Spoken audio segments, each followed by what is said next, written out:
Hello guys, in this video I'm going to be showing you guys how you can win games through split pushing if you're in a very disadvantageous position. So if your team is doing bad, like in this case, my Tinker died a lot of times at mid, he was not having the best game. And I'm playing Naga Siren, so if the enemy team is really ahead of us, let me reduce the volume, hold on. And if the enemy team is really ahead of you, there's not much you can do as a Naga Siren. So this is the case with not just Naga Siren, but a lot of other carries as well. But there are ways that you can delay or even in some cases win the game.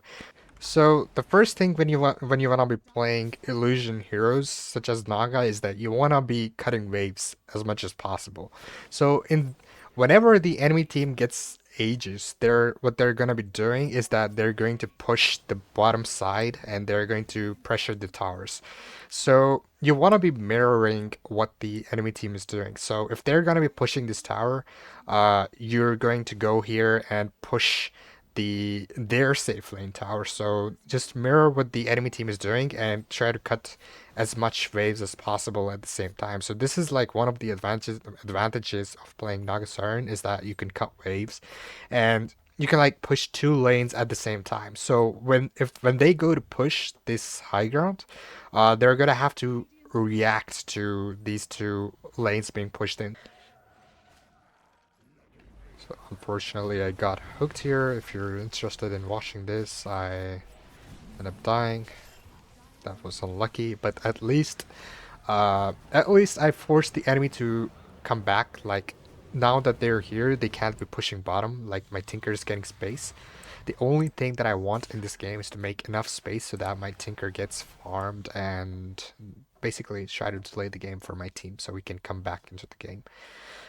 So even though they TP'd back and killed me, it's not that big of a deal because they by the time they get over here to push, I'm gonna be back up and I'm gonna start doing the same thing.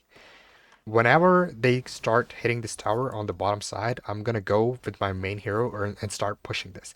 So they're not hitting it right now, so that means they can respond to it. They will want to respond to it. So you see here, Pudge comes to defend this. They're still not so sure about pushing the high ground. So when they start hitting this tower, that's when you want to be going for hitting the tower with your main hero, because that separates the it basically disperses the enemy team. Their supports are gonna TP and the cores are going to be left over here to push along. I will show you that in just a second. So the main rule of split pushing is that whenever you're split pushing, don't look at your own hero, okay? You want to be looking at what's happening in the fight. You want to keep track of who's going to TP and who's not TPing. So I'm gonna pause the video here and talk about it in detail. So right now, if I look at them, they didn't take the tower. So if they decide to go for this bottom racks over here, I'm gonna keep pushing the racks. So if they decide to go for the throne, I'm gonna pressure their throne. So you wanna be doing the equal amount of damage. So if they are threatening your throne, you're going to be threatening their throne, because uh, if I take their throne, like this is creating a 50-50 win chance for the both teams. So either they're gonna be responding to this or they have to deal with this tinker, and which is going to be slowing down their push. And if somebody TPs over here to defend, that means they're gonna be fighting uh 4 versus 5 or even 3 versus 5. If it's one hero that TP's here, I will just kill him. So the chances are that it's not going to be just one hero that's going to TP here, but it's going to be 2 or 3 heroes, because one hero cannot deal with a carry who's as farmed as I am right now. So you will see here, and also one more thing that we will notice in this video.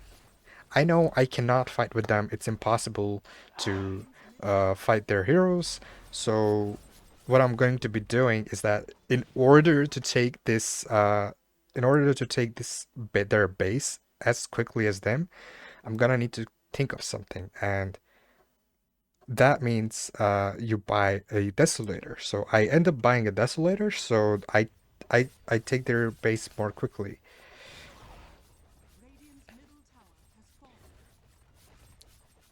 Deso is really good against towers is because it reduces its armor. So if I was still taking their racks right now, if I went for the bottom racks, they would never respond to this. But since they're taking the throne and I'm also taking the throne and they're at the advantage, so that means they don't want to make this win chance 50-50. Chances are that I would end this game before them because I have my team defending and there's nobody on their team defending. So I'm going to be pushing and I'm going to keep track of who's TPing and who's not TPing. And if they respond, I will just TP out. So this game that was over, pretty much over, is going to be delayed. I'm going to keep repeating the same thing the entire game. Because I cannot fight them until my Tinker and my team get strong. So Naga herself is not capable of fighting them. So I'm just going to be creating space for my Tinker and for the Kunkka until we can fight them and eventually just end the game. So I'm gonna show you a few clips of me doing the same thing. So I hope you basically get the idea that I'm trying to tell you of split pushing.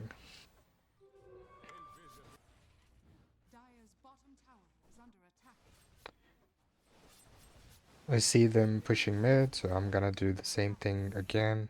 But since they're threatening our throne, I don't take the racks, I just go straight for the throne. So now they're forced to react back. Ulti and TP out. And that's how you are gonna be winning games by split pushing. So I hope this video helped you out. Please leave a comment if it did, and if there's anything you would like to add or tell me, or would like to ask me, feel free to do so. And I will see you in the next video.